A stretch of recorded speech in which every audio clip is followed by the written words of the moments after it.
Allí se encuentra en pantalla. Saludamos al profe Héctor Díaz Polanco, además ganador del Premio Libertador al Pensamiento Crítico, con una extraordinaria obra de reflexión sobre nuestro continente. También, Buenos días, muchas gracias. Buenos días. gracias, saludos, querido Héctor, al querido compañero Justo Cuño, historiador, amigo que está conectado desde Sevilla, España. Hemos tenido Hola, muy buenas tardes. de compartir con él aquí en Venezuela en varias ocasiones. La última vez fue con motivo del Congreso de Historia, Congreso Nacional e Internacional de Historia. Le damos la bienvenida, compañero historiador, gran Muchas gracias, querido Pedro. por la causa de América, de nuestra América, y comprometido también con las causas de los pueblos y las luchas que desplegamos desde aquí, desde este continente. Bien, también, obviamente, con los que están presentes, el profesor Luis Brito García, nuestro querido maestro intelectual, figura primordial de nuestro pensamiento, de nuestra vida intelectual y de nuestra revolución bolivariana. Gracias, profesor Luis Brito García, que va a también estar acompañándonos en el día de hoy. Y también nuestra querida compañera Cristian Valles, quien coordina todo el área internacional del Centro de Estudios Latinoamericanos Rómulo Gallego, coordina también todo el sistema de premios y reconocimientos de esta institución. Por cierto, que está abierta una nueva convocatoria del Premio Libertador al Pensamiento Crítico en su nueva edición, que lo abrimos hace apenas unas semanas. Y bueno, reitero la invitación para aquellos autores y autoras que hayan editado libros en los últimos 5 años, que puedan aspirar y postularse ante esta importante galardón, el más importante reconocimiento al pensamiento crítico, alternativo, anticapitalista que existe en nuestra América. Bien, Cristian Valle es antropóloga además, y sí, nadie es perfecto, camarada Cristian, no, mentira. Una entrañable camarada que ha hecho además una reflexión sobre estos temas de la memoria, ¿verdad? Y de los combates por la historia. Bien, y nuestra diputada Nidicia Maldonado, que es una militante y fue ministra de Pueblos Indígenas, creo que fue la primera ministra de ese ministerio. ¿Ah? La segunda. No. Ah. Bueno, yo creo que fue la primera. Como ministra, sí. Y de todas maneras, cuando ella llegue, corregimos precisamos este dato. Pero además ella es licenciada en educación, un diplomado en derechos de pueblos indígenas. Es actualmente diputada ante la Asamblea Nacional. Bien. Bueno, bienvenidos y bienvenidas al CELAR, Centro de Estudios Latinoamericanos Rómulo Gallegos, y del Caribe desde hace apenas un poco menos de un año, por una decisión del presidente que nos manda a enfatizar la condición de país caribeño y la responsabilidad que tenemos de entender y reconocernos en este ámbito histórico, cultural, social del Caribe. Bien, su casa, la Casa de Nuestra América en Venezuela, Casa para la Unidad de Nuestra América. Gran propósito mayor de esta institución, contribuir a ese desafío histórico, la unidad del continente, de sus pueblos, desde los ámbitos que le compete, el pensamiento, las ideas, las artes, la creación, etcétera.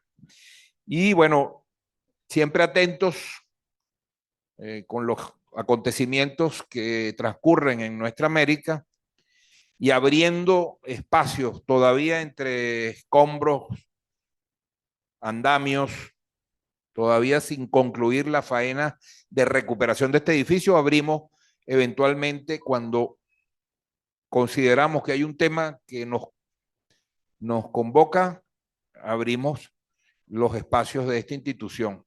Estamos haciendo una reestructuración, una recuperación integral de esta edificación y estamos recomponiendo también sus programas, sus acciones, reafirmando su condición de institución destinada a nuestra América, destinada a estudiarla para y desde nuestra América. Por eso, y su perfil de reflexión, por eso varios programas que ustedes habrán visto están en desarrollo, entre ellos el posgrado, que está abierto su proceso de preinscripciones, maestrías y doctorados en estudios nuestroamericanos, que ha tenido una muy buena recepción. Va a comenzar en el mes de noviembre, están abiertas en este momento las preinscripciones. También un programa de estímulo a la investigación que cumplió su primera fase en una alianza con el FONACYT. 65 proyectos de investigación han sido seleccionados para desarrollarse en alianza con el CELAR y con el Ministerio de Ciencia y Tecnología. Recuperación de la biblioteca, modernización de sus instancias de investigación. Ese es el trabajo en que andamos. Hemos estado un poco silenciosos durante este año, sin hacer públicas muchas cosas, pero ahora, en breve, a partir del próximo mes, que concluyen buena parte de lo que estamos haciendo en términos de infraestructura, vamos a un relanzamiento. Bueno, nosotros estamos presenciando ahorita en términos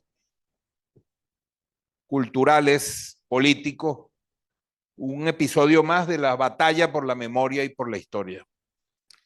Desde siempre, desde que estos países, estos pueblos, estas regiones fueron invadidos por Europa, y desde que se producen los procesos de emancipación, las batallas por la historia y la memoria se colocan al centro de la vida cultural, pero política también.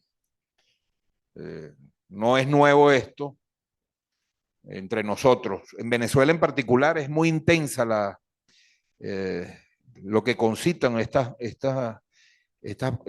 disputas por la historia, porque la historia en Venezuela está al centro de la vida de la actualidad. Y hemos presenciado y hemos estado siguiendo de cerca una tarea,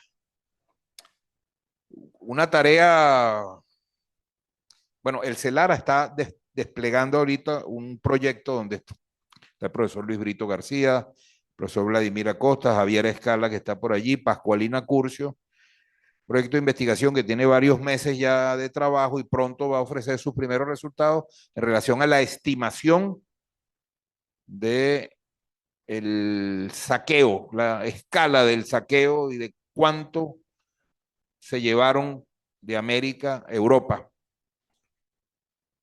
Eso es una tarea importante que requiere un esfuerzo, equipos que están trabajando y en la medida de las fuentes lo permiten, estimaciones para sopesar la magnitud y la escala de lo ocurrido desde hace 500 años. Eso es parte de estas batallas de la memoria que actualmente están abiertas. Igual las reclamaciones, las indemnizaciones que ocurren con los pueblos en América está también abierto. En otro gesto por reivindicación de la memoria desde México, el compañero presidente Andrés Manuel López Obrador, bueno, hizo un gesto primero que nosotros celebramos mucho desde Venezuela cuando convocó la reunión de la CELAC un 24 de julio y colocó a Bolívar detrás de él y habló de Bolívar y reivindicó el ideario de unidad. Dicho desde México y dicho en ese contexto, eso contenía un enorme valor simbólico. Ya el presidente Petro había pedido la espada de Bolívar el día de la toma de su toma de posesión. Es decir, símbolos, los contenidos simbólicos, la conexión con una lucha que además, ¿verdad?, nos articula con referentes que no son comunes. Dentro de esos gestos y dentro de esas acciones, una carta del presidente López Obrador solicitó, ¿verdad?, propuso, pidió que la monarquía española se excusara con América por la escala del genocidio y del horror que había ocurrido, que se había desencadenado a partir de una acción histórica que tuvo consecuencias las que conocemos. También el presidente Nicolás Maduro había hecho algunas intervenciones en relación a ese mismo asunto, y esa solicitud quedó como en el aire. No le pudimos hacer seguimiento. Y ahora nos enteramos que esa carta nunca tuvo respuesta. Nos enteramos a partir de la expectativa de que el rey de España, a quien se le dirigió la comunicación, fuera invitado a la toma de posesión de la primera presidenta de México, Claudia Sheinbaum.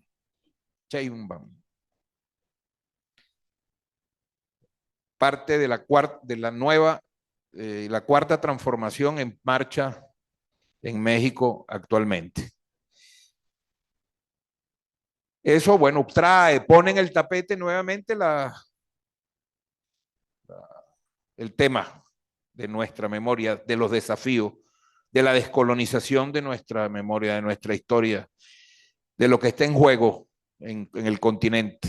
Estos no son temas accesorios, son temas sensibles, porque depende mucho de este ajuste con la memoria, tanto la felicidad y la plenitud de la vida, tanto para España y sus ciudadanos, como para América y sus ciudadanos. Es un asunto crucial que, en la medida en que nosotros sepamos encararlo, lograremos desatar, soltar amarras y provocar la liberación de nuestras conciencias.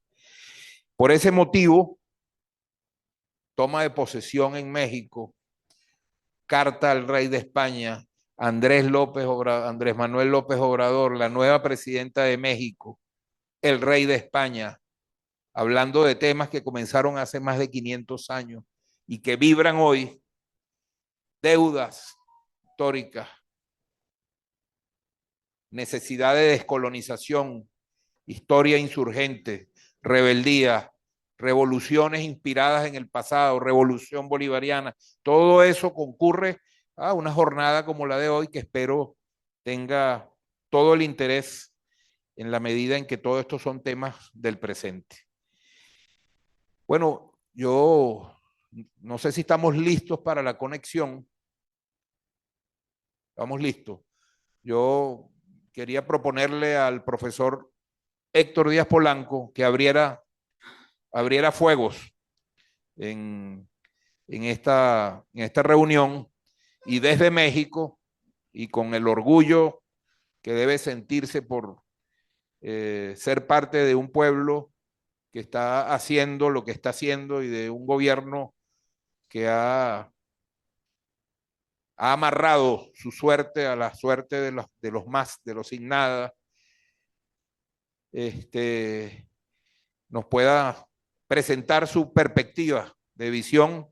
Hemos estimado para cada intervención unos 15 minutos. Querido maestro Héctor Díaz Polanco, le mandamos un abrazo y le damos la palabra para abrir esta sesión. Gracias.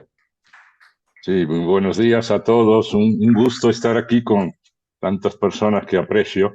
Desde luego, un saludo a Pedro Calzadilla por la invitación. Gracias. Un saludo al profesor Brito, a la querida amiga, compañera Cristian Valles, a quien he visto durante un tiempo, al profesor Justo Cuño y, por supuesto, un saludo a los oyentes de este programa.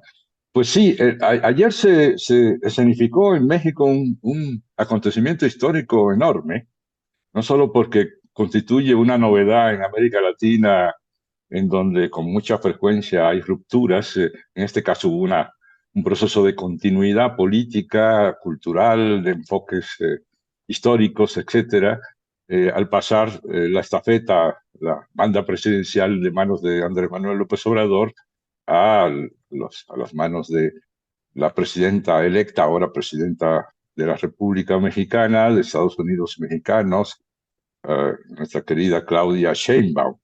Y esto estuvo, digamos, marcado, aunque no fue algo que perturbó el proceso. Debo adelantar que nadie se preocupó por la ausencia de Felipe VI en las celebraciones del día de ayer. De hecho, nadie siquiera recordó su nombre, pero fue algo que estuvo flotando durante todos estos días y que es importantísimo para el tema que nos ocupa, que es el ajuste de la memoria histórica, porque esto es un caso verdaderamente paradigmático de una pérdida totalmente injustificada e inútil de una enorme oportunidad histórica y política que se le ofreció en bandeja de plata a la monarquía española, particularmente al Estado español. Es decir, la oportunidad enorme de poder realizar un acto de desagravio a los pueblos indígenas del continente y particularmente de México. No hay que olvidar que en México tenemos la población indígena más grande de América Latina. Así que es un tema muy sentido. El presidente Andrés Manuel López Obrador, en consecuencia, a principios de 2019, envió una comunicación muy cortés, muy comedida al, al rey Felipe VI, proponiéndole esta actividad, que era una actividad muy importante, importante para México, para América Latina, y yo diría que incluso para España. Era la oportunidad de hacer de una manera concertada un acto público, incluso un acto físico, de reunión de ambas partes para hacer la petición de perdón a los pueblos indígenas de México y de América Latina. No era una petición de eh, perdón por parte de España de manera unilateral. La oferta era que se hiciera en conjunto. También México pediría perdón por todos los agravios realizados contra los pueblos indígenas a partir de la independencia de México. El gobierno de México, eh, el Estado de México tiene sus asuntos pendientes en esta materia y esto lo ha reiterado constantemente Andrés Manuel López Obrador. En segundo lugar, no se le estaba pidiendo al rey de España algo absolutamente inédito, unilateral y particularmente para hacer una afectación especial a España. Se estaba pidiendo algo que en los últimos tiempos se había convertido en algo prácticamente natural. De hecho, la petición también se hizo al Papa Francisco, por lo que hace a la responsabilidad de la Iglesia durante el proceso colonizador, y el Papa Francisco respondió positivamente e hizo lo propio, pidió el perdón correspondiente. No hay que olvidar, además, que el gobierno de Bélgica hizo una petición de perdón por los notables y espectaculares, tremendos excesos que ocurrieron en el Congo durante la dominación belga. De tal manera que no eran nada especialmente extraño. Sin embargo, la reacción fue primero ignorar la comunicación del presidente de México y en segundo lugar una acción verdaderamente lamentable que fue el de filtrar parte de su contenido para dar oportunidad a que personajes como el señor Revertes y otros como el señor Aznar, hicieran burla, escarnio de la petición, etcétera, deformando por completo su propósito. Así que eh, el gobierno de México procedió a pedir el perdón unilateralmente, particularmente a algunos de los pueblos que fueron más oprimidos, como es el caso de los 9 pueblos yaquis del norte de la República, sobre todo en Sonora, en el estado de Sonora, para quien se hizo un desagravio especial y se hizo un plan de justicia que incluyó entrega de tierras, de distritos de riego, de acciones urbanas, etcétera, de mejoramiento de las condiciones de vida en educación, etcétera. En consecuencia, y en resumen, se perdió una gran oportunidad histórica a partir de una actitud de soberbia que en realidad forman parte ya de una especie de tradición que ha ido creando la, la, la jerarquía eh, de la Casa Real de España.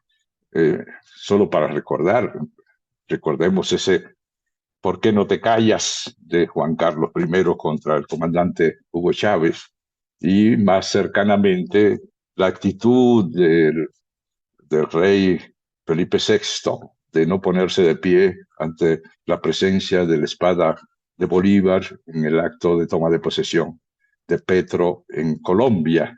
De tal manera que esta actitud arrogante, esta actitud de suponer que siguen siendo la cabeza de un imperio, produjo este lamentable incidente. Por lo demás, para ver y cerrar con la visión positiva de las cosas, esto no ha hecho más que reforzar la visión general que tiene el gobierno de la Cuarta Transformación en México, de que es un dispositivo estratégico para el desarrollo del país en la nueva ruta, el de constantemente recuperar la historia de nuestro país y del continente para apuntalar los propósitos centrales de este proyecto. Un proyecto, como se sabe, fundado en primer lugar en el principio ético-político, uno de los más importantes de los últimos tiempos. Yo diría que el más notable después de aquel de mandar obedeciendo,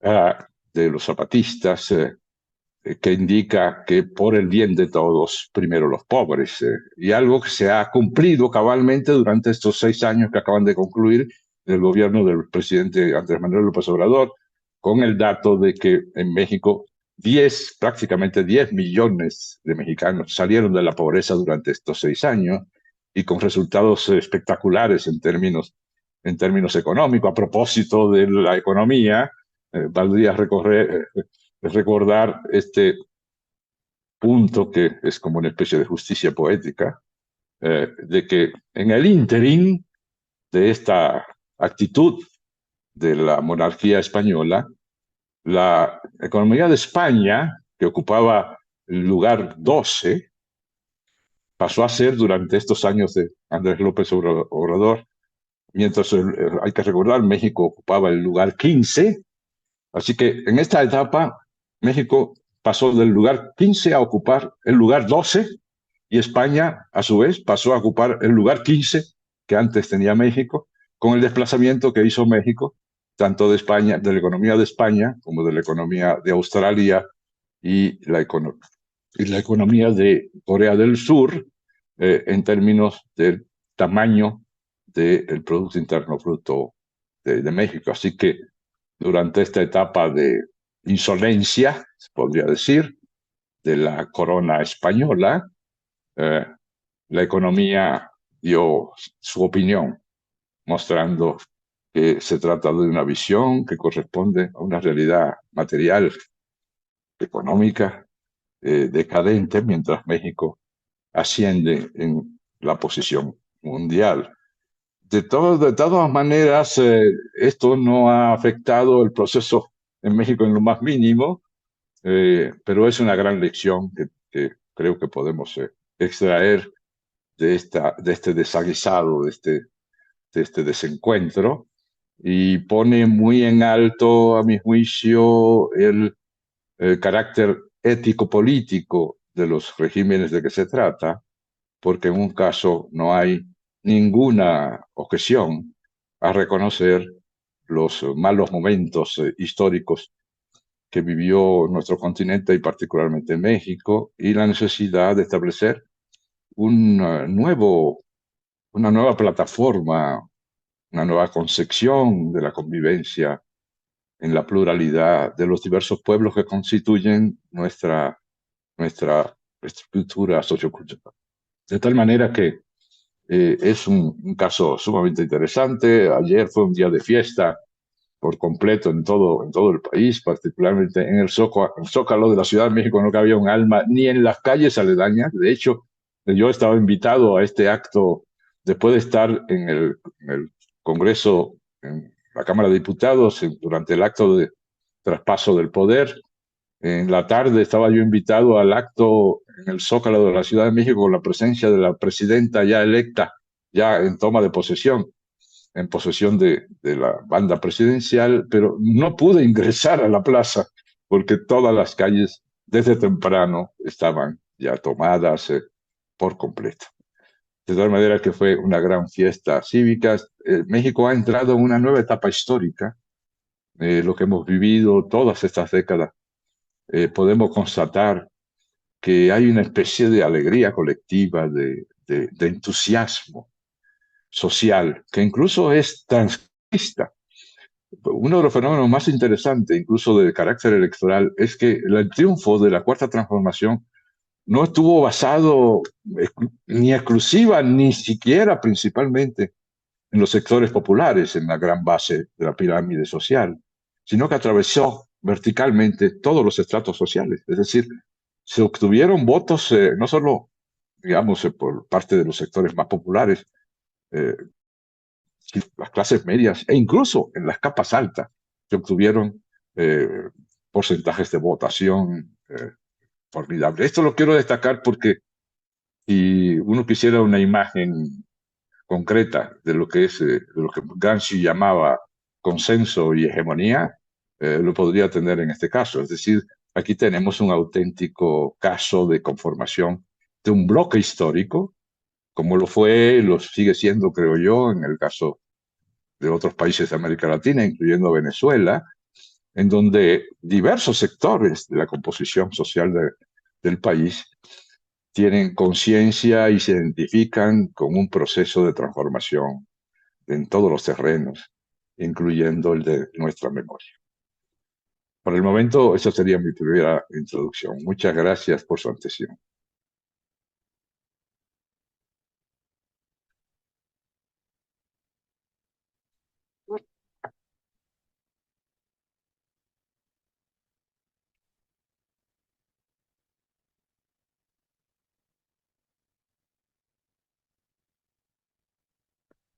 Bueno,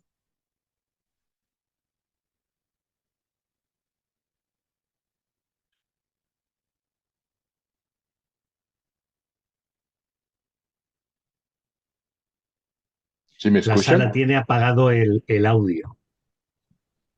Ahora, No escuchan en la conexión dentro de la sala, ¿no? Ahora sí. ahora sí.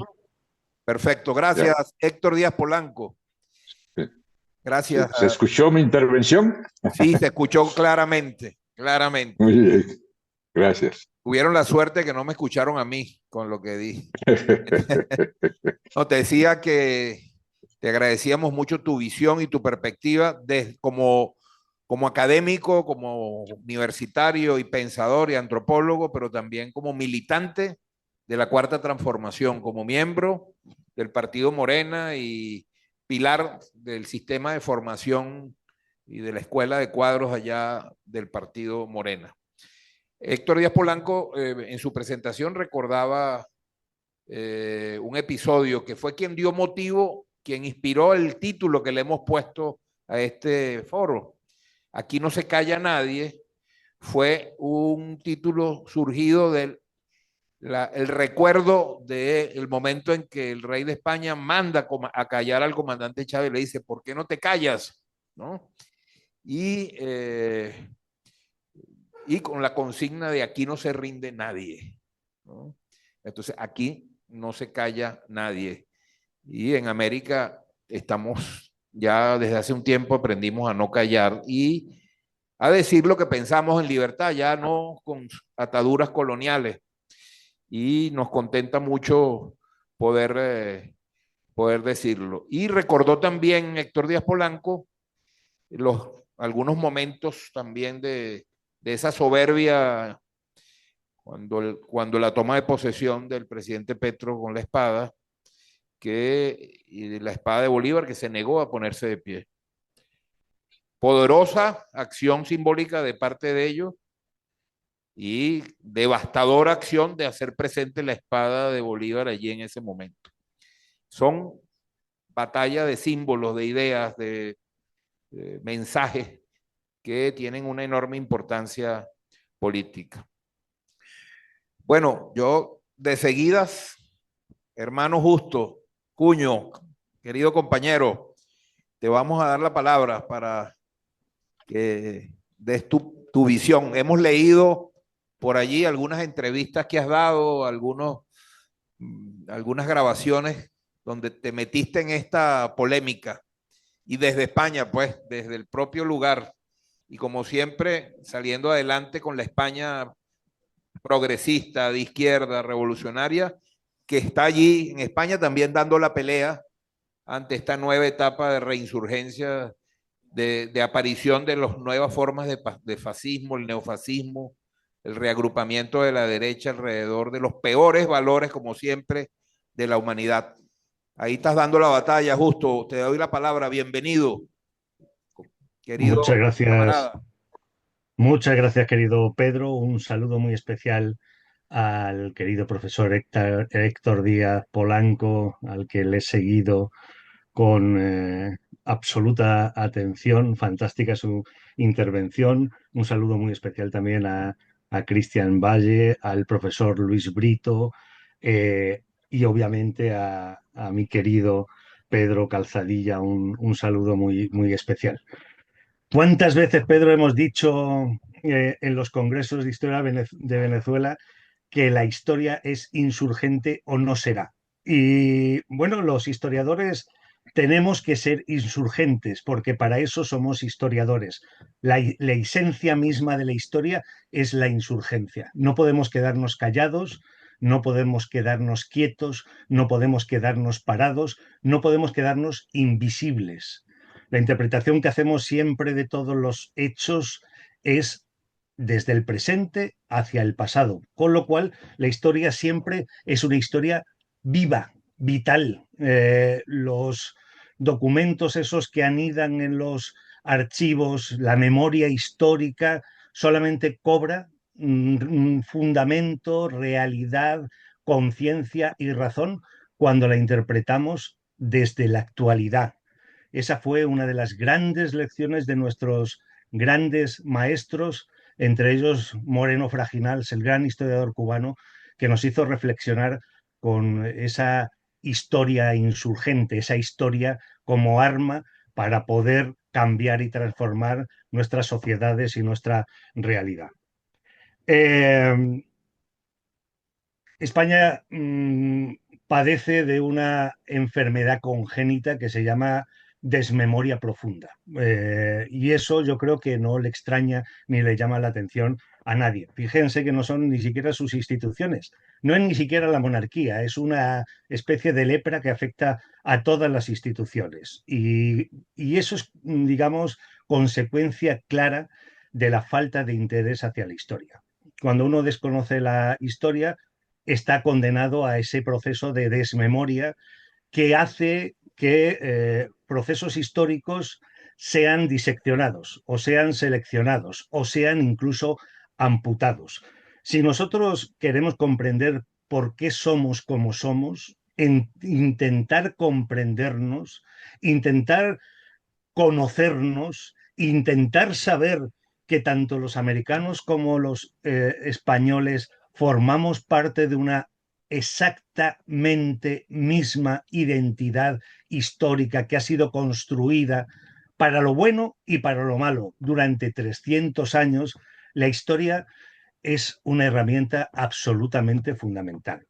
Pero es que resulta que, claro, los pueblos, aunque hemos construido una identidad común, esa identidad común se ha construido en cada uno de los lugares. Y yo creo que esto, digamos, empezando a explicar lo que debemos entender y comprender respecto de nosotros mismos, es un proceso absolutamente fundamental. Debemos entender que somos producto de nuestras circunstancias, de nuestro territorio.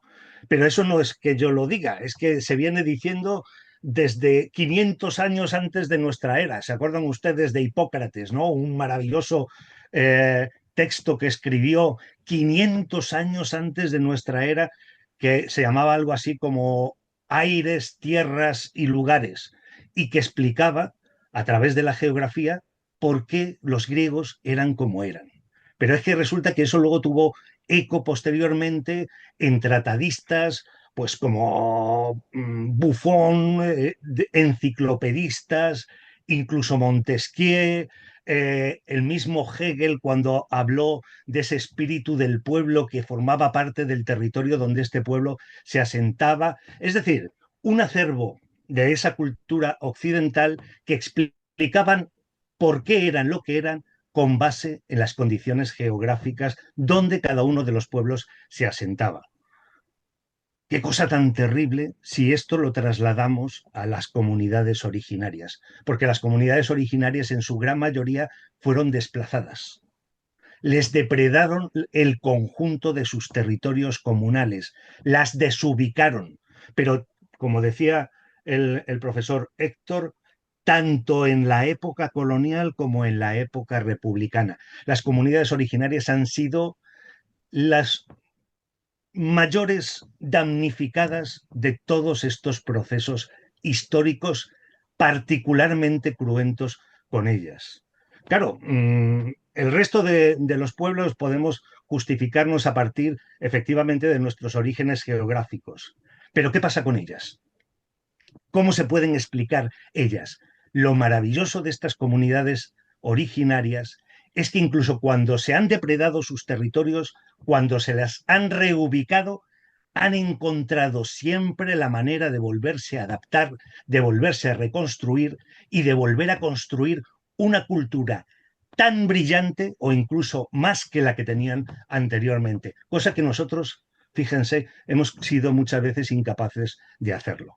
Bueno, cuando lo hemos hecho, también hemos tenido como referencia ese territorio. Y ese territorio nos explica lo que somos. De ese territorio procede un conjunto de culturas, de tradiciones que conforman un etos, lo que nosotros somos. Y fíjense que esto es maravilloso porque de ese etos, de formar parte de lo que nosotros somos, de ese conjunto de tradiciones y culturas heredadas generación tras generación, en un periodo histórico de largo recorrido, finalmente somos los resultantes. Nosotros, tanto en lo individual como en lo social, como en lo histórico. Formamos parte de esa trilogía. Somos individuos, pero formamos parte de una sociedad y esa sociedad además tiene un componente histórico absolutamente fundamental.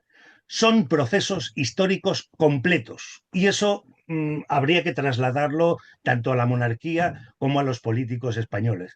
Uno no puede seleccionar de la historia de España solamente lo que le parece pues que tiene más brío, que tiene más enjundia, que tiene más mérito. Para ellos el mérito es que fue España en algún momento, por poco tiempo, un imperio.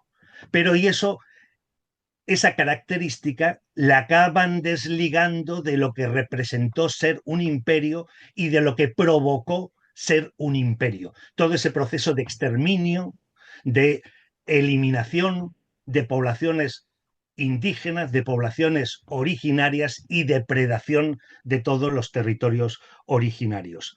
Los procesos históricos han de estudiarse en su complejidad. Son y procesos históricos completos y autoexplicativos. No se pueden trocear, no se pueden seleccionar la parte únicamente que nos beneficia a nosotros como oligarquía. Por eso es absolutamente fundamental poder mirar desde el presente a ese pasado común que nos une tanto a los americanos como a los españoles, sin revanchas, pero con mucha empatía y además con mucho reconocimiento de ese pasado común que es necesario reconocer, que es necesario comprender y a partir del cual es necesario recomponer unas relaciones que cada vez parece como si estuviesen peor o más deterioradas o peor encontradas o más irreconciliables.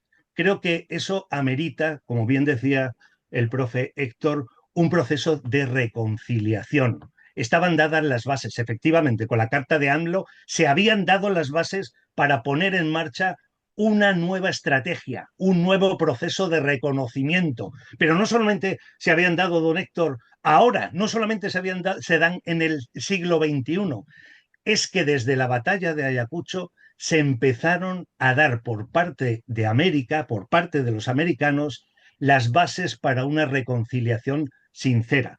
Fíjense ustedes lo que se decía en la prensa en 1825, tanto en la prensa peruana como en la prensa mexicana. España tenía esa posibilidad, tenía esa capacidad. Teníamos una lengua común, teníamos una historia común, teníamos unas costumbres comunes, incluso una común religión.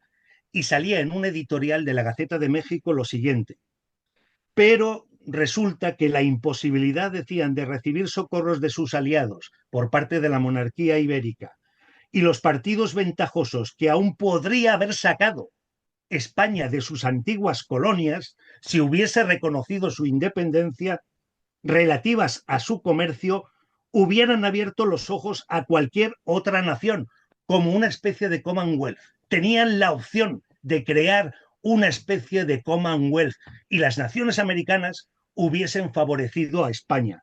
Pero no, imposible.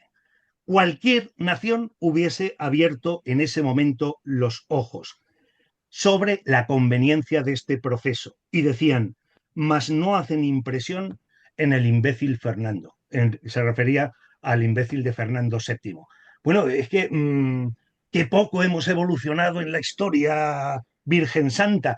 Sin embargo, desde el principio, fíjense cómo los americanos se habían abierto a toda clase de posibilidades que les daba ese pasado común, esa construcción identitaria común. Y termino con otra frase maravillosa, esta vez de un colombiano, de un general colombiano, Manuel Antonio López, que participó precisamente en la batalla de Ayacucho. Escribió unas memorias y a finales del siglo XIX decía esta frase, este párrafo tan absolutamente fantástico. La misma raza, decía, con sus mismas grandezas y ruindades, con los mismos extremos sublimes y odiosos, con la misma lamentable violencia de carrera y de fin, raza meteórica de fierro y de llamas, liga fantástica de romana y oriental. Los hispanoamericanos sentimos que el Cid, Pelayo, Castaños, Mina y etcétera son héroes nuestros y los amamos y nos enorgullecemos de ellos. Cuando España sienta lo mismo de los héroes de acá, y conocemos generosos españoles que ya lo sienten, entonces el verdadero sol, no el de Carlos V, dejará de tener ocaso en nuestros dominios. Entre tanto, lidiemos y gritemos por empequeñecernos, cuando las demás familias suspiran, cantan y lidian por completarse y robustecerse. Muchas gracias.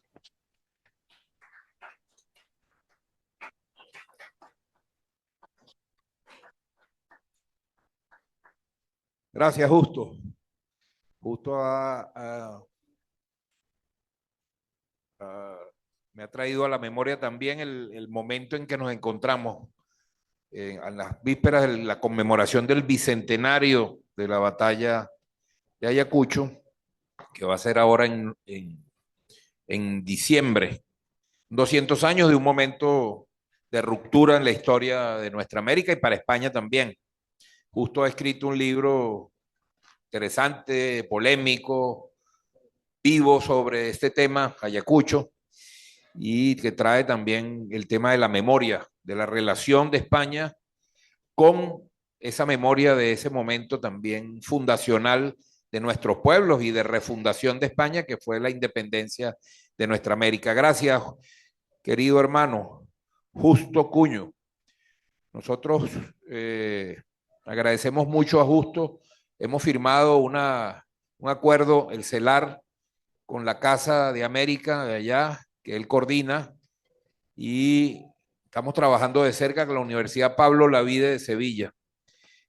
Tenemos varios estudiantes en los posgrados de allá y una colaboración que está despegando. Recuerdo que esta actividad la estamos organizando el Centro de Estudios Latinoamericanos y del Caribe Rómulo Gallego y la Red en Defensa de la Humanidad, dos instituciones hermanas, una organización social y de militancia de los intelectuales y artistas, y esta casa que es la Casa de América. Bueno, Nicia, te damos la bienvenida. Mientras hablaba el profesor Justo, Nicia se incorporó, querida compañera diputada yecuana, o cuando te anuncié y no había llegado, dije que había sido la primera ministra del Ministerio de Pueblos Indígenas. Yo lo recordaba porque éramos compañeros en el gabinete. Yo estaba en Cultura y Nicia estaba en Pueblos Indígenas y estábamos asustados los dos, ¿no? Allí entre aquellos, ¿no? Aquel huracán del comandante Chávez que cuando entraba uno decía, aquí le irán a preguntar a uno aquí y uno empezaba a repasar las estadísticas y los números. Anicia, el comandante siempre tan exigente. Entonces, bueno, gracias por estar aquí, Inicia. Y ahora cuando estaba hablando también el compañero Justo, se incorporó con nosotros el embajador de México en Venezuela. Querido compañero, gracias por estar aquí. Leopoldo de allí de la Cruz. Siempre amigos, siempre acompañándonos en nuestras actividades. Él y el Cuerpo Diplomático de México, siempre en muchas actividades. El año pasado, fue el año pasado, ¿verdad? Pasan tantas cosas. Celebramos juntos aquí en Venezuela y en otras partes, pero en Venezuela con la embajada, cuando el Congreso de México fue este año. Claro. Bueno, es que esto es un tumulto, una revolución es un tumulto de acontecimientos. No hay un día en que no ocurra un acontecimiento histórico en Venezuela, y entonces tantos acontecimientos históricos hacen, el tiempo se alarga. Celebramos 200 años de la declaración de Bolívar. A Bolívar se le otorga la ciudadanía mexicana. Lo hace el Congreso de México, en un gesto también de reconocimiento del papel que había hecho el Libertador y sobre todo en relación al proyecto y la acción de unión de nuestra América. Embajador, gracias por estar entre nosotros y lo saludamos calurosamente. Bueno, Nicia, te doy la palabra para que nos comentes, nos hables, nos des tu visión sobre estos temas que son históricos, pero son también políticos de la actualidad. Bienvenida, querida camarada. Akremato, Fima, Chatua Guañera, Anotoagua, Yareguare, Aruteñe, ¿vale? Saludo de Hermandad Ancestral, queridos hermanos, hermanas presentes en este acto, a todos los que están, al panel que están vía virtual y al panel que está aquí con nuestro hermano Pedro Calzadilla, el profesor Brito, nuestra amiga acá presente.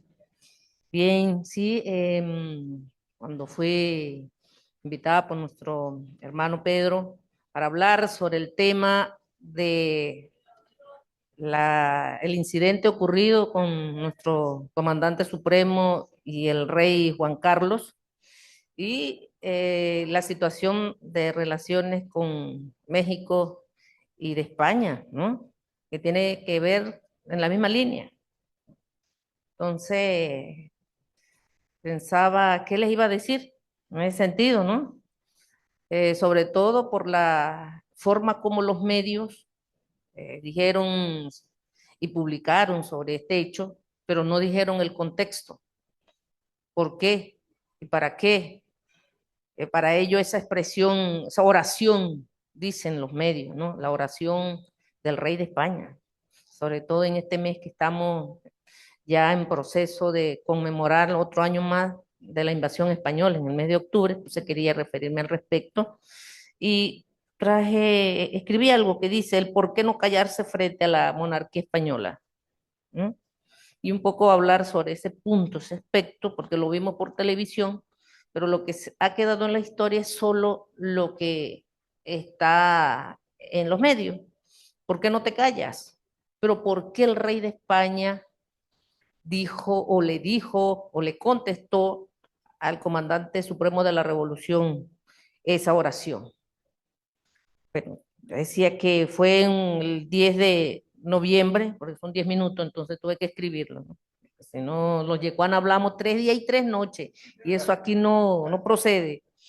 Entonces, fíjense, escribí esto, el 10 de noviembre de 2007, en la 16ª Cumbre Iberoamericana, con su título Iberoamérica e Inclusión Social, de jefe de Estado, en el Centro de Convenciones de Espacio de Riesgo en Santiago de Chile, el rey don Juan Carlos I de España pronunció una oración dirigida al comandante supremo de la Revolución Bolivariana, Hugo Chávez, oración que se convirtió en un fenómeno social en Internet, siendo temas de imitaciones, burlas, parodias, tema de televisión, sobre todo en Argentina y España. Ahora en todo el mundo, para las reflexiones y construcciones de bandera de lucha entre los pueblos que buscan su verdadera independencia y soberanía de la Avia Yala. El contenido histórico de ese hecho del 2007 tiene que ver con el tema de la respuesta que dijera nuestro presidente Hugo Chávez Frías con respecto pues al rey de España, ¿no? Entonces dice que comenzó en el contexto histórico porque el presidente Aznar en el año 2002, conjuntamente con Estados Unidos y él como presidente de España, pronunciaban una declaración que decía, deseaba que Venezuela llegue a la brevedad posible a la normalización de la democracia plena. Bueno, desconociendo la presidencia de nuestro comandante Hugo Chávez, electo por el pueblo venezolano. Y en ese contexto, pues decía el presidente Aznar que reconocía al presidente Carmona, autoproclamado para ellos y para el pueblo venezolano un dictador. Y además, después, el presidente Aznar dijo, a través de su periódico, su revista FAES, que América es una región amenazada por la explosiva combinación de populismo e indigenismo bajo la forma y la sombra y la alianza entre Fidel Castro y Hugo Chávez. Por eso, al finalizar la cumbre, el presidente José Rodríguez Zapatero solicitó un derecho de palabra para pedir respeto al presidente, a su presidente Aznar. Y el comandante Chávez, desde su puesto, le respondió mientras el presidente Zapatero hablaba. Entre las oraciones que dijo fue: una serpiente es más humana que un fascista o un racista. Y el rey no le gustó eso que dijo el comandante de manera ecologista y ancestral, pues se sintió aludido a lo que respondió también desde su puesto: ¿por qué no te callas? Después de decir esta frase, le tocó hablar al representante de Nicaragua y como este representante estaba expresando con críticas duras las empresas españolas transnacionales, el señor rey se paró y se fue de la cumbre para no escucharlo. Y luego volvió para seguir escuchando a aquellos que le hacen loas al iberoamericanismo. Y luego se volvió a retirar. Pero el presidente Bachelet, que en lugar de invitarlo para que estuviera en la clausura y escuchar el himno nacional, pues no lo hizo y el rey tampoco hizo presencia. Es la demostración de la actitud prepotente quienes les hablan al mundo diciendo que son ellos los que mandan y mandan a callar. Fíjense, una actitud importante que hay que destacar de lo que ya hablaban nuestros antecesores, ¿no?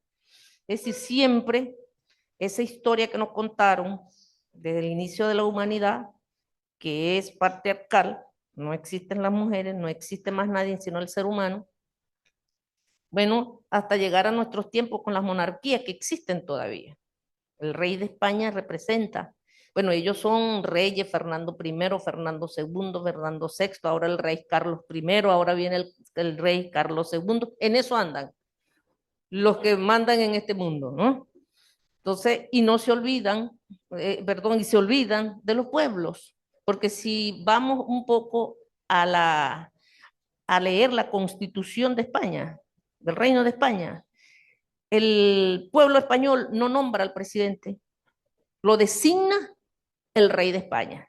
Y por eso este rey estaba defendiendo, pues, a José María Aznar, precisamente porque, bueno, sigue sus.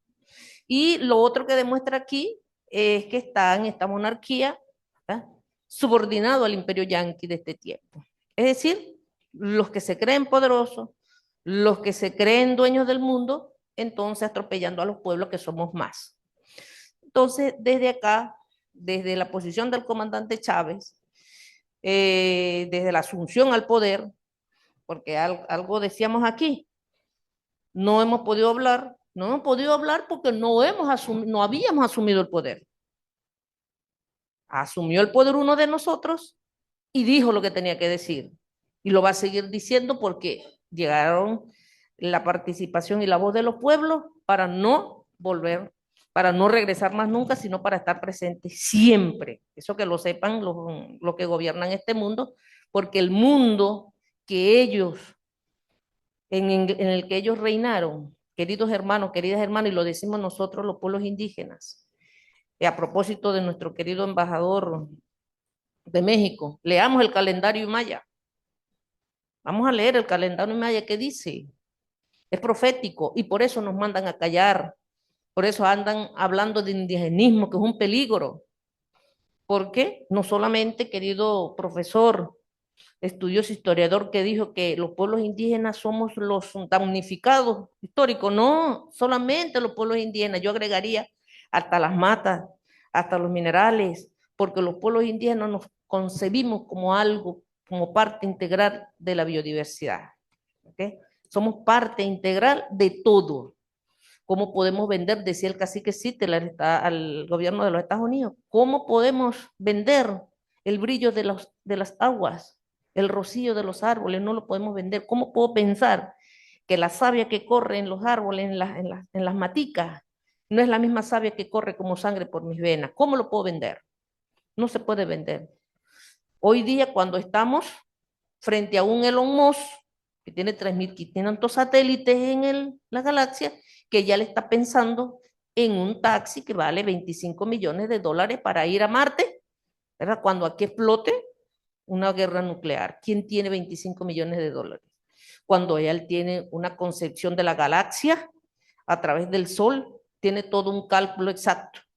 Les vamos a decir con el calendario maya que el Sol que conectaba, dice el calendario maya, que conectaba el universo durante más de 1500 años, o sea, 1500 siglos, digamos, que estaba posado en Roma en el año 2012, y eso dicho de 5500 años atrás, dice que en el año 2012, cuando se dijo que se iba a acabar el mundo, que todos pensábamos que en el 2012 todo se iba a acabar, a nuestra manera de pensar, resulta que hubo un movimiento de las galaxias, de las constelaciones, de esa energía que conecta la tierra y las energías del mundo ahora está posado en los valles de los indios Caracas. Es decir, que lo que viene ahora es que se pongan sus alpargatas porque lo que viene es joropo. Entonces nosotros decimos eso. Vamos a ir a esa reivindicación de la vida humana. Nosotros estamos planteando que es necesario una descolonización real.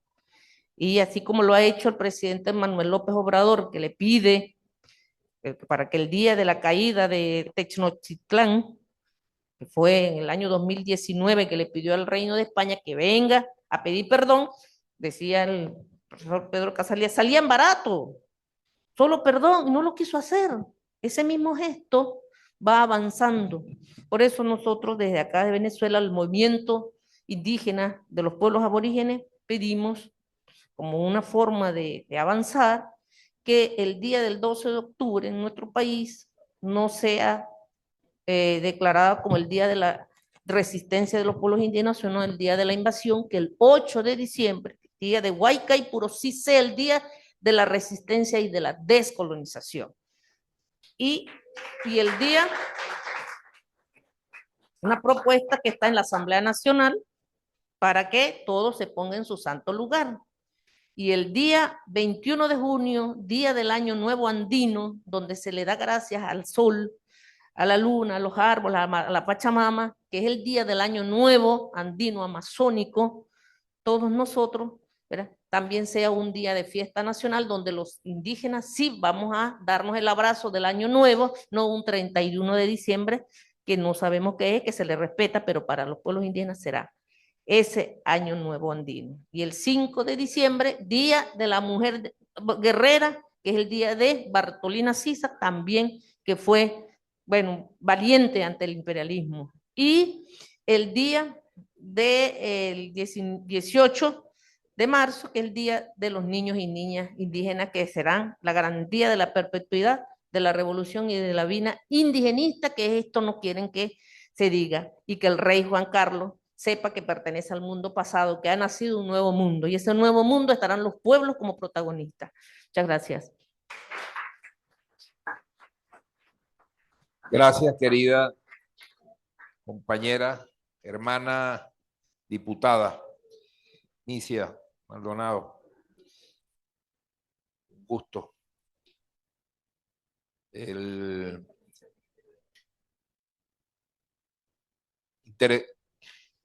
Siempre Nicia nos conecta con introduce elementos que de verdad a veces uno no tiene presente en esta batalla. Pero además te has metido con unas ideas allí de propuestas que están actualmente en la Asamblea, que no son temas legislativos, son temas profundos de interpretación del pasado y de ajuste con la memoria. Gracias por tu participación, Nicia, y te agradecemos que estés con nosotros, de verdad.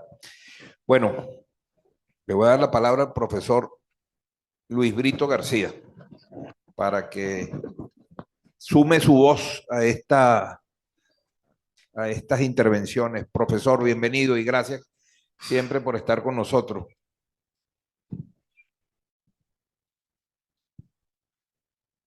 Bueno, muy buenos días para todos ustedes. Había una frase muy cursi que decía que todo latinoamericano culto era también francés. Yo creo que ahora eso se puede versionar. Todo verdadero latinoamericano es también mexicano. Hay una segunda patria que es México. Es la frontera con el imperio que nos quiere devorar a todos. Siempre, en un momento oportuno, México ha tenido los gestos más procedentes. Recuerdo cuando se forma un cónclave espantoso en la OEA para condenar a Cuba. Y resulta que México es el único país que se niega a ser cómplice de eso. Pedro León Zapata cuasi mexicano, el más mexicano de nuestros pintores, venezolano, sacó una caricatura en ese momento con un gran charro diciendo, como México no hay dos. Entonces, bueno, venimos ahora a esta anécdota en la cual pues se solicita a un rey sumamente, de manera sumamente cortés, humana, con buenas etiquetas, que pida una disculpa. Y el resultado de eso pues es el silencio, con lo cual adecuadamente, bueno, no se invita a su embajador, no es que se esté declarando la guerra, pero en esas pequeñas cosas, en esas pequeñas anécdotas está el movimiento de mundo. Son cosas que en otro momento no hubieran podido suceder. Sobre el tópico del encuentro, como le dicen los que disimulan, el encontronazo, le decimos otro, yo diría lo siguiente: no somos responsables de lo que heredamos, pero sí de lo que elegimos.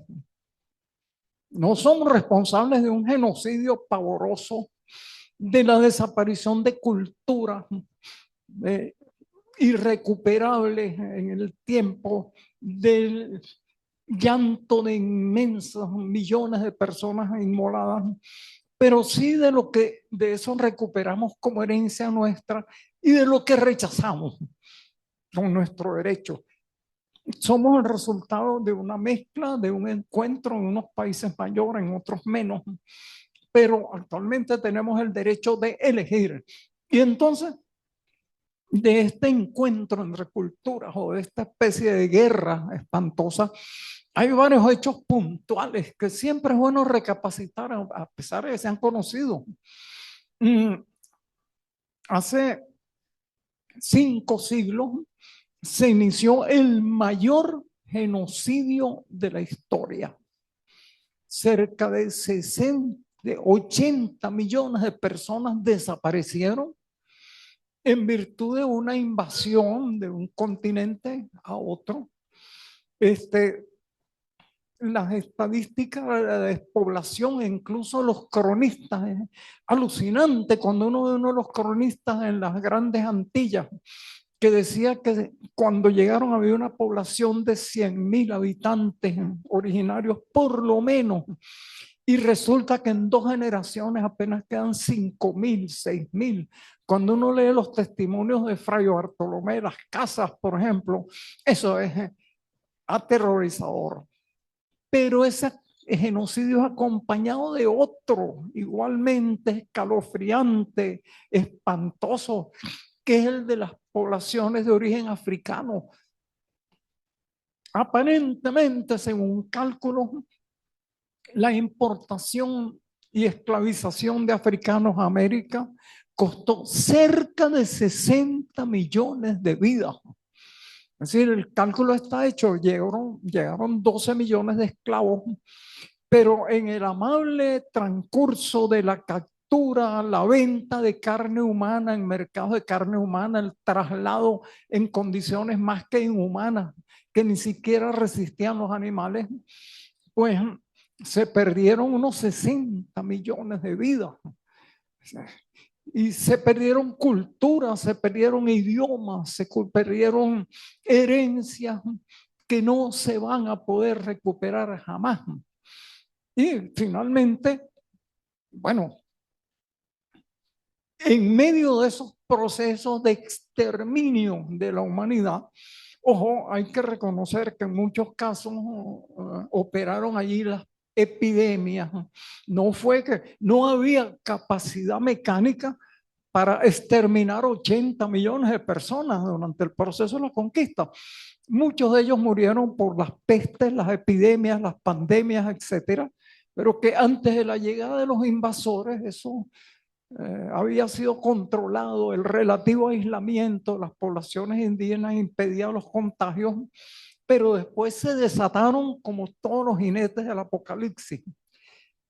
A esto vamos a sumar el genocidio económico. Es decir, estamos actualmente en una investigación del CELAR que ya su primera etapa culmina. Vamos para el 12 de octubre a ver resultados sobre cuánto le robó Europa a América Latina.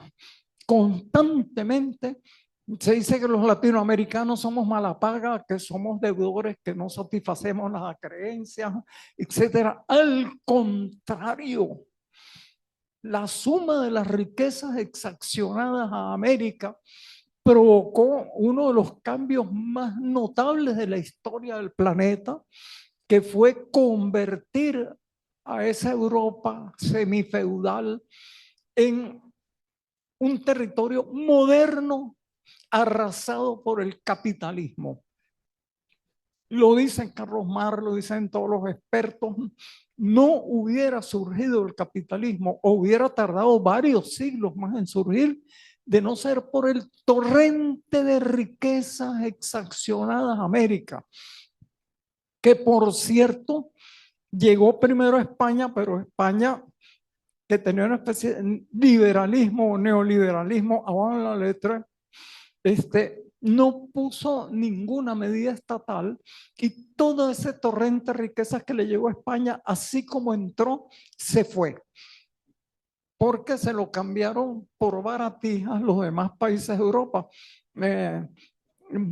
Ferdinand Brodel, uno de los grandes historiadores de los procesos europeos, dice que en esa época se decía que España era las Indias de Europa, porque ahí todo el mundo hacía negociados inconcebibles y la riqueza exaccionada, robada a Europa, pues entonces pasaba inmediatamente a Francia, a Flandes, a Inglaterra, a los demás países que adoptaban medidas proteccionistas de sus economías.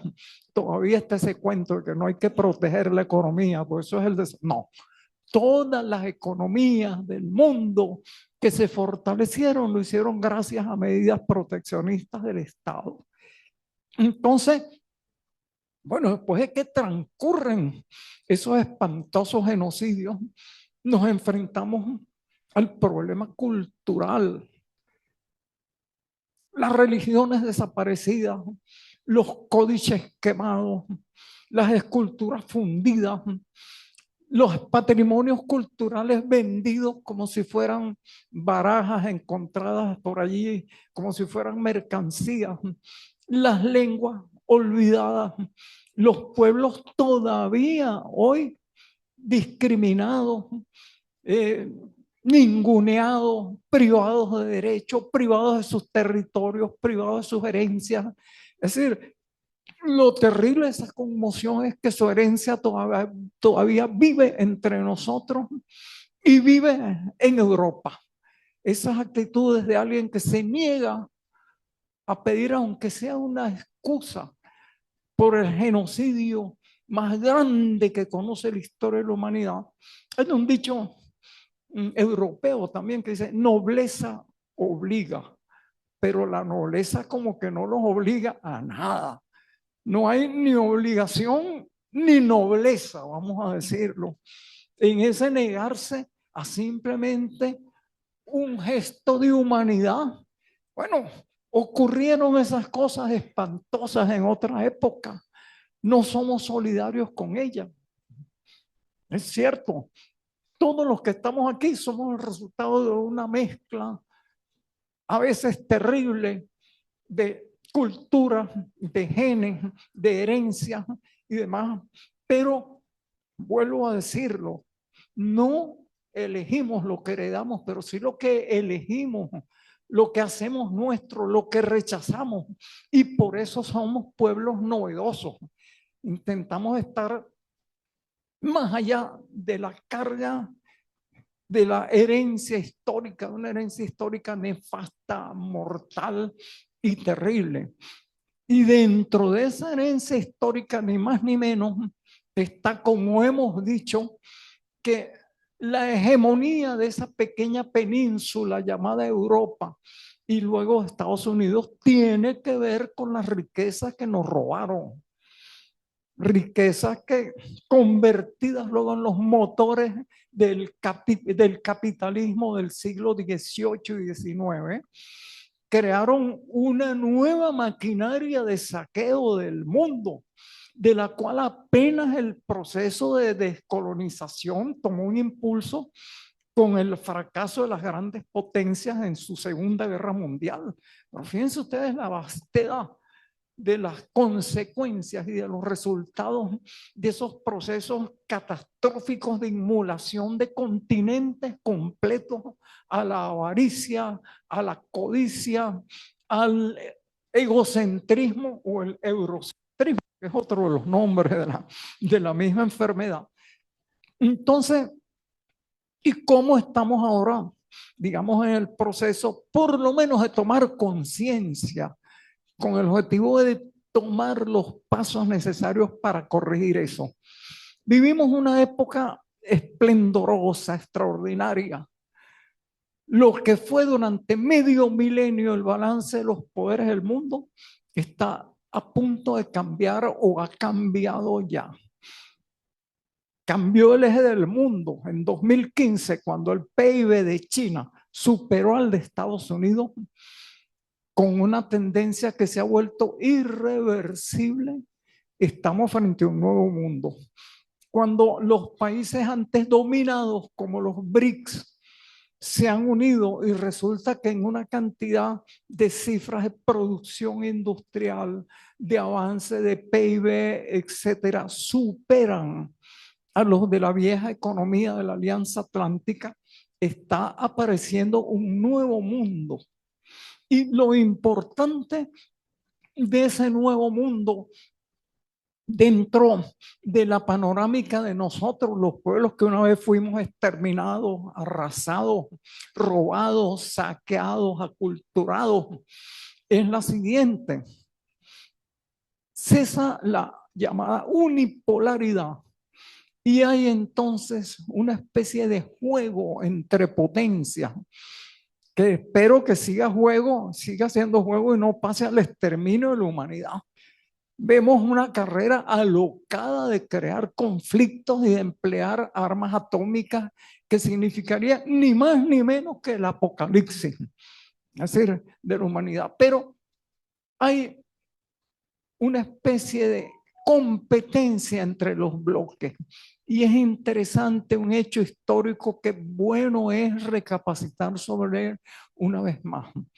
Los pueblos emergentes han podido surgir en el medio de las disputas de los bloques hegemónicos. Nuestras independencias se hicieron posibles por las disputas entre Inglaterra y Francia. En virtud de esa disputa, tropas francesas ocuparon España y Portugal, y en medio de esa pelea proclamamos nuestras independencias y con grandes trabajos y dificultades nos pudimos llamar independientes, por lo menos en lo político. Una disputa semejante entre poderes permitió el surgimiento de la revolución bolchevique. Debilitaron el zarismo. En el instante en que se proclama la revolución, es una Europa destruida que no puede invadir a Rusia. Resultado: la primera revolución socialista del mundo, que se mantiene y que convierte al país más atrasado de Europa en la segunda potencia del mundo, en algo así como 60, 70 años. Tercera confrontación de poderes, Segunda Guerra Mundial. En los resquicios de eso, el que era el país más pobre del Asia, el ingreso de China per cápita era inferior al de la India, se vuelve en menos de un siglo la potencia más poderosa del planeta. Entonces, esta confrontación de mundos nos abre una oportunidad inconcebible, considerable a todos los países hasta ahora bloqueados, rezagados, robados, ninguneados, exterminados, intervenidos, invadidos, etcétera, nos da una oportunidad para, en ese juego entre poderes, lograr la plenitud de nuestra soberanía, y con esa soberanía política, la económica, la social, la cultural sobre todo, que es la que crea bienes que pueden ser compartidos por la totalidad del mundo. Entonces, yo creo que esas son las circunstancias actuales y las enseñanzas de ese proceso tan terrible y tan sangriento. James Joyce dijo: la historia es una pesadilla de la cual trato de despertarme, pero no, la historia es una pesadilla que tiene que despertarnos para que no la repitamos. Decía Santayana, un pensador español, que aquel que no aprende de la historia se ve obligado a repetirla. Pues aprendamos de la historia, ya que estamos en un centro de estudio latinoamericanos y caribeños, y estemos alerta, porque la historia pesa todavía sobre nosotros. Las apetencias coloniales están más vivas que nunca. El mundo ha llegado a una etapa de capitalismo financiero en el cual ha extendido la avidez de los capitales sobre el mundo entero, ha tercerizado los capitales para explotar hasta sus últimos cimientos del tercer mundo, robándole sus recursos, pagando mano de obra por debajo del nivel de subsistencia. Y hay un proceso fascinante. En ese último saqueo, las grandes potencias han ido arruinando a sí mismas, porque al recurrir a la mano de obra semiesclava del tercer mundo, le han quitado puestos de trabajo a sus propios trabajadores. Al poner plantas industriales en el resto del mundo, han dejado morir sus propias industrias y su propia producción. Entonces es un fascinante proceso de agonía de los propios países del capitalismo, devorados por el capitalismo financiero que antes devoró al planeta. Es una cuestión fascinante. Y dentro de eso, atentos, hay un proceso que llaman en España la reconquista. Es decir, están confiados en que bajo banderolas republicanas pueden una vez más recuperar su imperio. Hay inversiones españolas e ibéricas en todos lados. Bueno, hay lo que llaman institutos culturales ibéricos para reimplantar la cultura ibérica, cosa que no está mal. Yo creo que el mundo estaría muy incompleto sin un Cervantes, sin un Valle Inclán, sin un Ramón Gómez de la Serna, sin un Picasso, por ejemplo, pero la cultura que quieren implantar es la peor, es la de la Rexol, la del Banco Bilbao Vizcaya, etcétera. Hay institutos culturales tales como una cosa llamada la FAES, Fundación de Análisis Económico y Social, que convocan a lo peor de nuestros políticos e intelectuales a hacer planes de reconquista. Hay que estar consciente de eso y dar una batalla cultural con las mismas armas o mejores armas que las de ellos. Las armas de ellos son armas desgastadas por el proceso histórico, que solo se han demostrado útiles para destruir a la humanidad. América Latina y el Caribe tienen las armas de la utopía que fue antes de la invasión, en donde en su gran mayoría había pueblos comunitarios felices, con culturas propias, en gran parte de ellos sin estructura de casta, y donde había estructuras de casta eran sociedades comunitarias de cooperación mutua.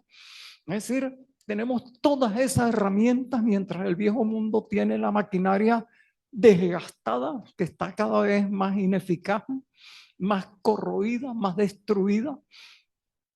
Imagínense que Estados Unidos, su aparato militar no puede superar a los proyectiles hipersónicos de Rusia, por ejemplo. Los yemenitas casi le destruyen un portaaviones que tenía por allá. Entonces, bueno, vivimos en una época luminosa de cambio. Hemos tenido muchos cambios en la historia para peor.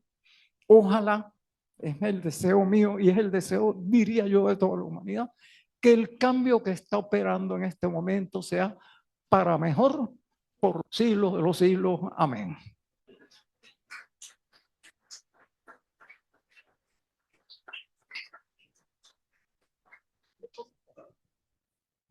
Agradecido, profe Luis Brito, su intervención. Cristian Valle, toma el relevo. Sí, bueno. Gracias, profe. Bueno, un honor estar con mis maestros. Bueno, el profe dio una primicia. Para el 12 de octubre hay un ya resultado de ese proyecto. Y muy bien. Bueno, trabajando. Vuelvo a agradecer, a saludar a mi maestro Héctor Díaz Polanco y a Justo Cuño, a Nicia, al profe Luis Brito. Es un honor y una responsabilidad estar aquí sentada. Agradecemos, por supuesto, al embajador que comparta su alborozo histórico por el momento de ayer con nosotros el día de hoy. Creo que hay un abrazo que se ha producido ayer, un nuevo abrazo de apasionado latinoamericanismo, de apasionada patria grande. Yo, bueno, mi intervención es de cierre, por lo tanto ya mucho de lo que yo tenía por decir ha sido dicho. Yo pienso que España vive un duelo de 200 años. Hay quien habla en la psicología social, primero en la psicología personal y después en la psicología social del proceso de los duelos, de la pérdida, ¿no? Y ya España en 200 años pareciera haber superado la primera fase del duelo, pero no ha salido de la negación todavía. O sea, siguen negándose a admitir que este imperio lo perdieron. Que nosotros, sí, cuando me refiero a España, me refiero a la jefatura del Estado español, a la jefatura del Estado que de acuerdo con la Constitución política española la ejerce el rey.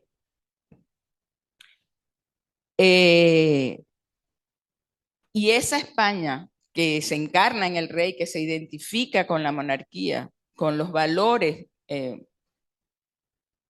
bastante cuestionados hoy de los Borbones, digamos, sigue en fase de negación. No creo, sin embargo, que esa negación que se expresa en actitudes displicentes como en la de un jefe de Estado negarse a responderle públicamente a otro jefe de Estado una carta y que tiene implicaciones y consecuencias diplomáticas que México muy bien ha rescatado y puesto, digamos, en el marco de la elegancia que le caracteriza y de la cordialidad, pero ha puesto sobre la mesa.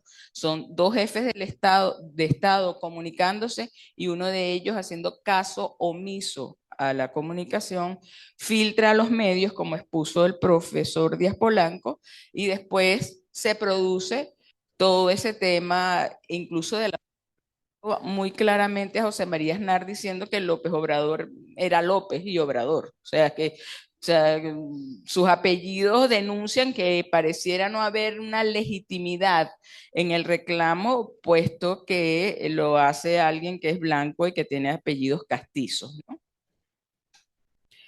Los tres niveles que planteaba la carta de López Obrador nos comprometen a nosotros también. Y, por supuesto, la respuesta que le da Claudia Sheinbaum recoge, digamos, ese mismo planteamiento, ¿no? ¿Cuáles eran esos tres niveles que estaban en la carta de López Obrador? 3 o 4. El reconocimiento que debe hacer España de que se produjeron actos inexcusables, acciones no solo de genocidio y de depredación, sino también de etnocidio, digamos, de robo, de expolio de las riquezas. La iglesia también debía, en ese momento, reconocer cuál había sido su rol cuál era la participación, digamos, la corresponsabilidad que habían tenido imperio e iglesia en ese proceso de avasallamiento, de exterminio y de expolio.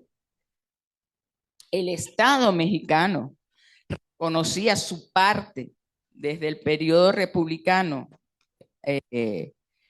por la reiteración de la internalización de una recolonización que mantiene preteridos a los pueblos, en este caso me estoy refiriendo en concreto a los pueblos indígenas, pero también López Obrador invitaba a la construcción de una...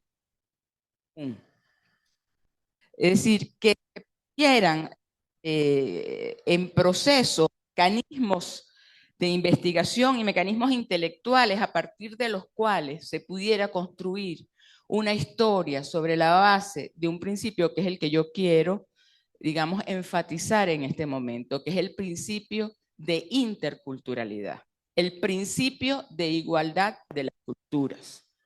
Porque en este momento, perdón, reitero que me parece importante, un elemento que no estuvo presente en la carta de López Obrador, o por lo menos lo que se filtró a los medios. Y tampoco quiero profundizar demasiado en lo que hace este tema, no a la relación de España con sus antiguas colonias, sino al interior de las fuerzas en tensión dentro de la política interna de España. Esto es un problema de política interna de España.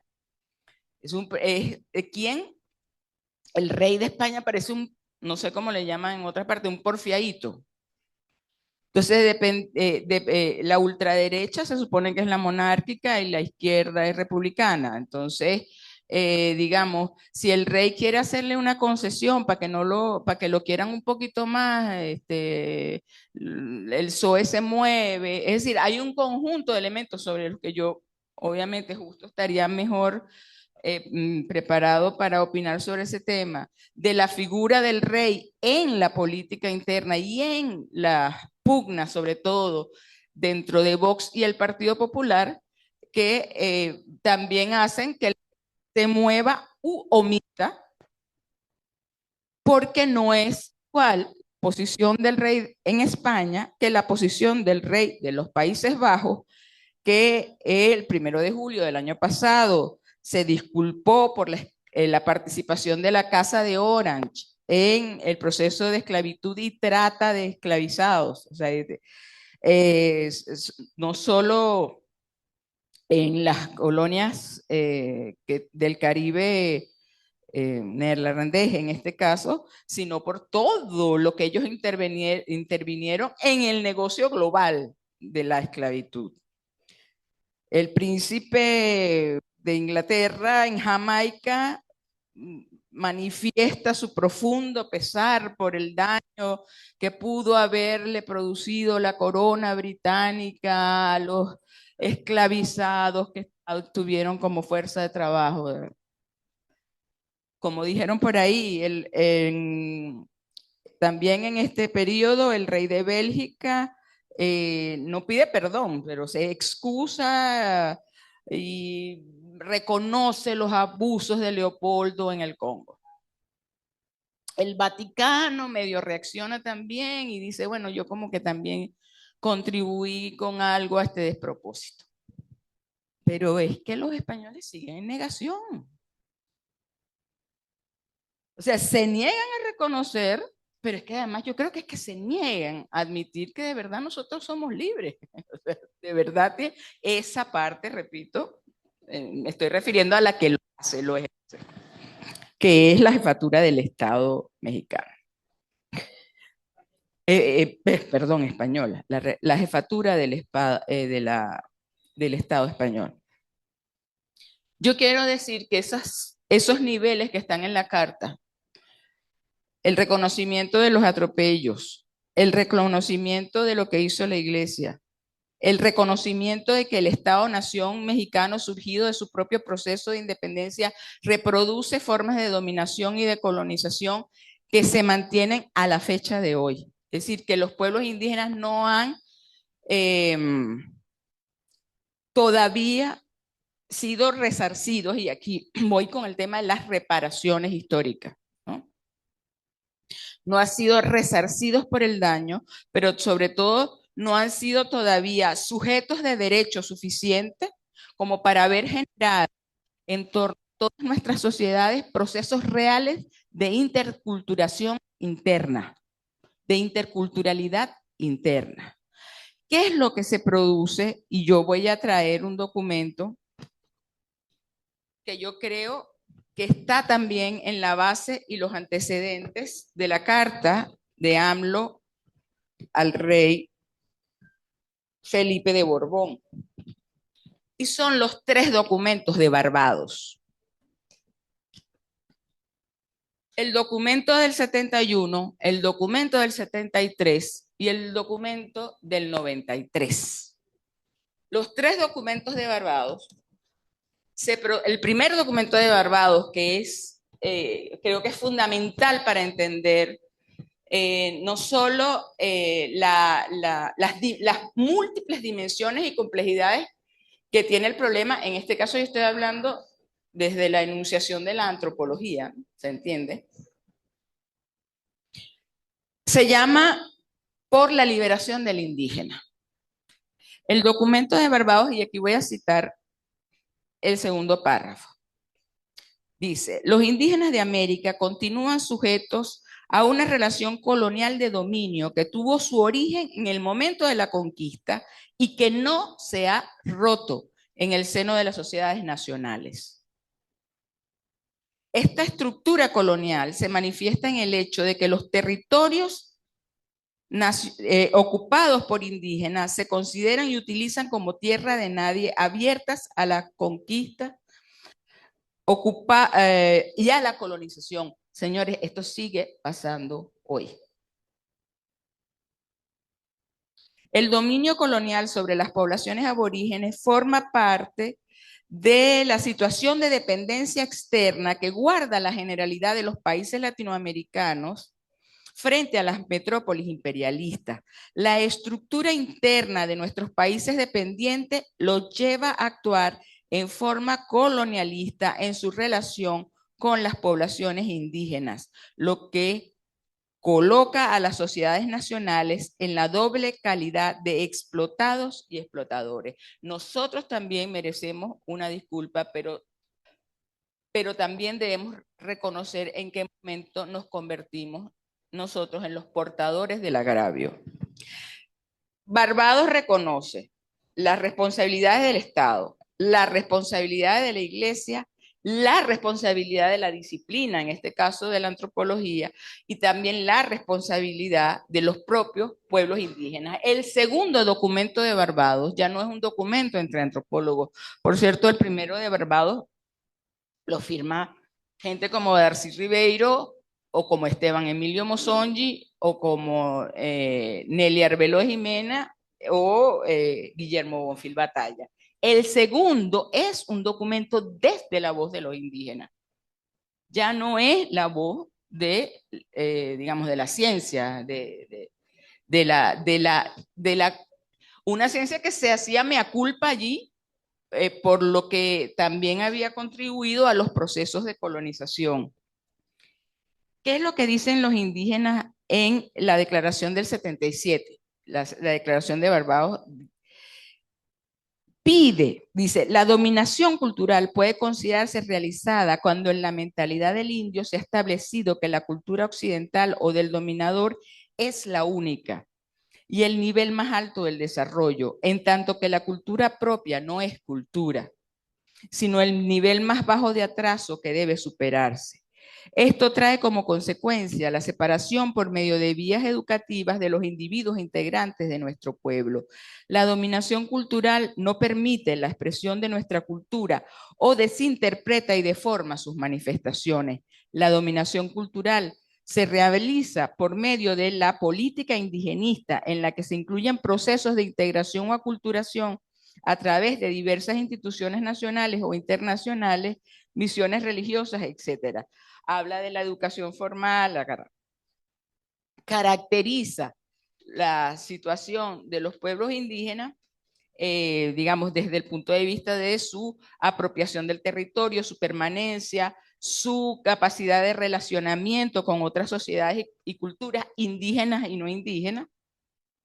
Y dice, tanto el 1 como el 2, que los procesos asociados con todas estas circunstancias son procesos de liberación.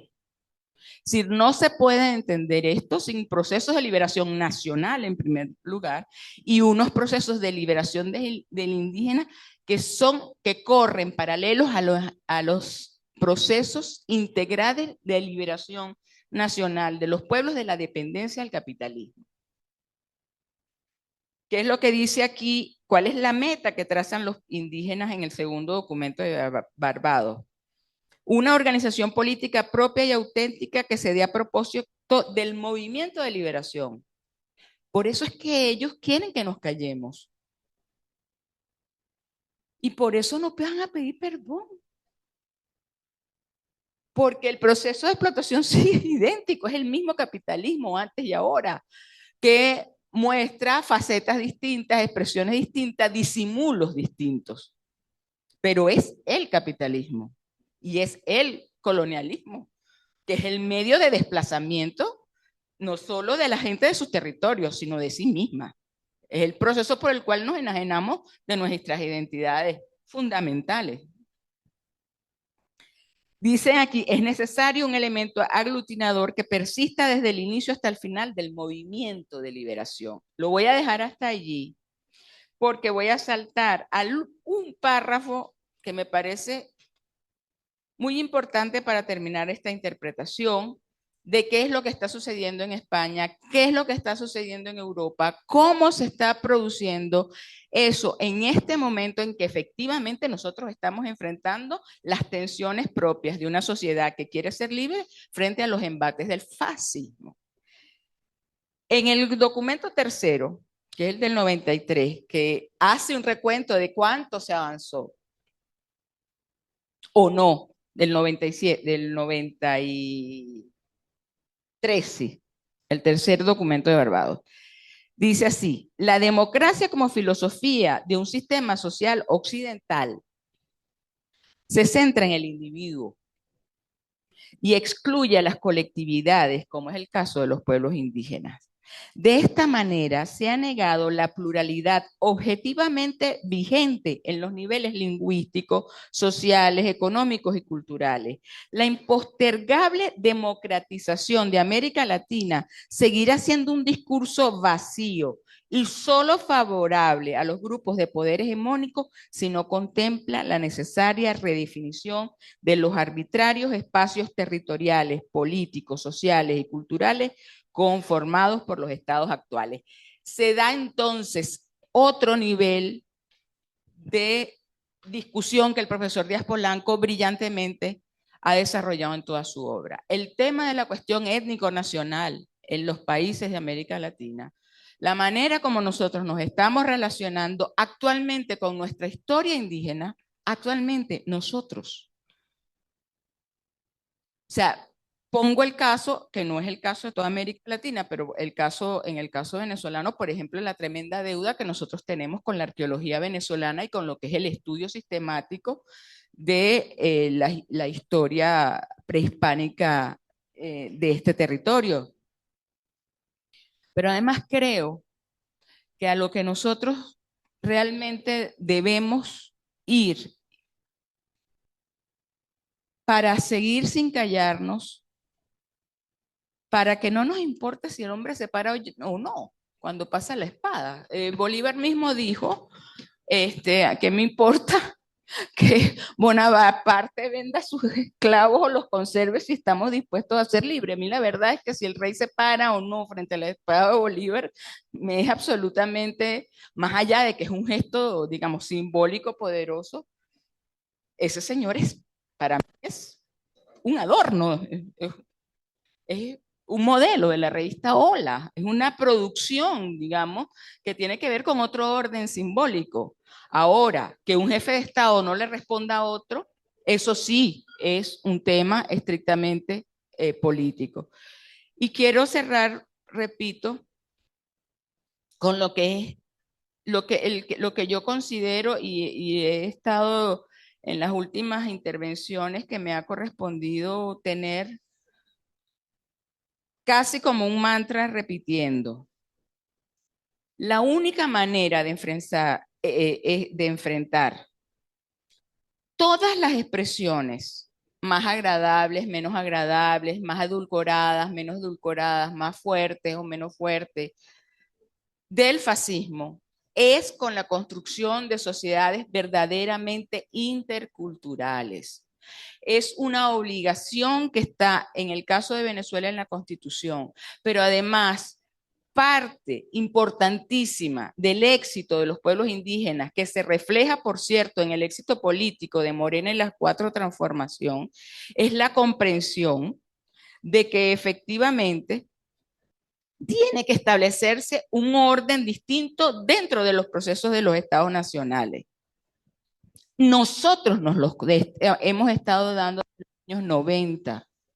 Es decir, las propuestas de Barbados, de las propuestas de Barbados al día de hoy, nosotros vimos aparecer sociedades que se empezaron a reconocer como multiétnicas y pluriculturales. Empezamos a reconocer, empezaron a emerger estados como Bolivia, estados plurinacionales, es decir, estados que se reconocen fuera de los modelos tradicionales de la democracia que heredamos de la Revolución de 1783 y sucesivas. Es decir, estamos encontrando en América Latina nuestro propio universo étnico, nuestra propia cosmovisión, nuestras propias identidades múltiples y coexistentes, y nos hemos estado dando constituciones que van reflejando cada vez más esa realidad palmaria de que somos sociedades multiétnicas y pluriculturales.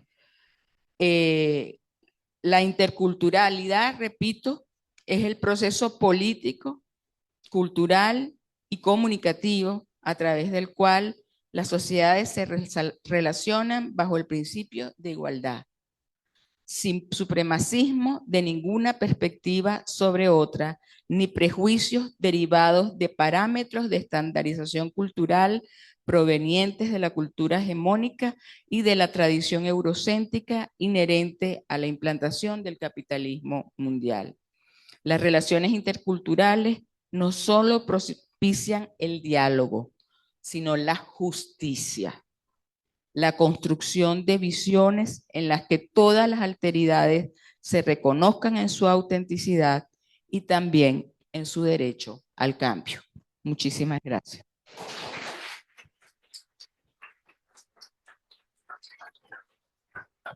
Gracias, Cristian Valles. Con esta intervención cerramos el ciclo de intervenciones. Ahora yo le voy a pedir, estando el excelentísimo embajador de México aquí con nosotros, yo le voy a pedir, por favor, si nos tan amable de darnos un mensaje. Embajador, si por favor puede ver hacia la cámara de manera de que quienes están conectados puedan verlo. Bienvenido, adelante, embajador. Muchas gracias. Bueno, yo soy pésimo improvisador. No me habían dicho que había que participar en este acto, así es que haremos lo que se puede y con mucho gusto. No, estoy cómodo. Gracias. Está bien. Está bien así. No, Luis, por favor, usted. Gracias. Bueno, pues encantado de estar con ustedes y gracias como siempre por esta invitación, maestro. Es un honor estar con ustedes en este día tan importante en que celebran esta reunión, cuyo tema es, pues, México. México y la postura de mi pueblo, el pueblo mexicano, y la de nuestro gobierno, primero el presidente Andrés Manuel López Obrador y de nuestra presidenta Claudia Sheinbaum. Esa postura que tiene que ver con esa carta enviada por el presidente López Obrador al rey de España, que ha generado algo muy importante en nuestro país, y ahora no solamente en nuestro país, sino en muchas partes del mundo. Un debate muy importante acerca de la realidad de las relaciones entre las naciones, los estados y los gobiernos. Esto es sumamente importante. Creo que hay un trasfondo que va más allá de solo la disculpa pública que se solicitó y se solicita hoy aún al jefe del Estado español. En efecto, la disculpa puede ser efectivamente el inicio de una nueva relación entre estados. Pero quizás en España se puede estar pensando que sea el inicio de un proceso distinto, el mismo que siguen muchos países del Caribe, algunos de África, que luego pasarán a exigir reparación, una reparación histórica que tiene temas de carácter cultural, de soberanía, pero también de carácter económico, que han planteado pueblos indígenas y sobre todo afrodescendientes. Este puede ser un tema importante. Pero quizás hay otro trasfondo. Nadie desconoce que desde los grandes poderes hegemónicos, bueno, desde el Pentágono, por ejemplo, se han construido estrategias para impulsar nuevos procesos de colonialismo, de explotación y de despojo, y que se ve a los pueblos indígenas como un estorbo, que la vida de los pueblos indígenas, sus instituciones legales, vigentes, culturales, constituyen una estructura que estorba a los procesos de acumulación capitalista, sin duda.